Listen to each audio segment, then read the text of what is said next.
ہماری شریعت میں ہر عمل کو قرآن و سنت کے اصولوں کے مطابق پورا کرنے پر اجر و ثواب ملتا ہے،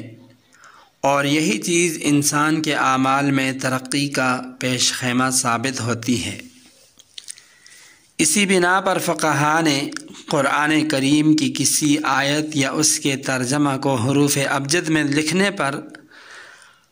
اجر و ثواب کے مرتب نہ ہونے پر فتویٰ دیا ہے، کیونکہ قرآن کریم نظم یعنی لفظ اور معنی دونوں کے مجموعے کا نام ہے۔ صرف نظم یعنی الفاظ یا صرف معنی پر قرآن کریم کا اطلاق نہیں ہوتا،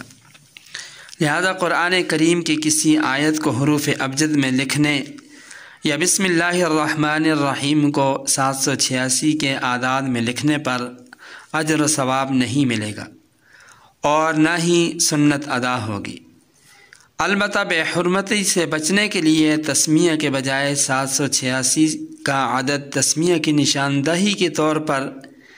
لکھنے میں رخصت ہے۔ البتہ جہاں بے حرمتی کا اندیشہ نہ ہو وہاں پر پورا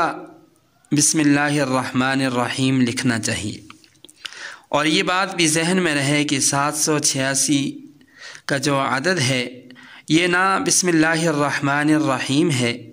اور نہ ہی یہ اس کے قائم مقام ہے،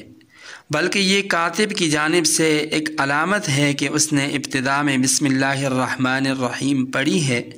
لہذا قاری بھی بسم اللہ الرحمن الرحیم پڑھ لیں۔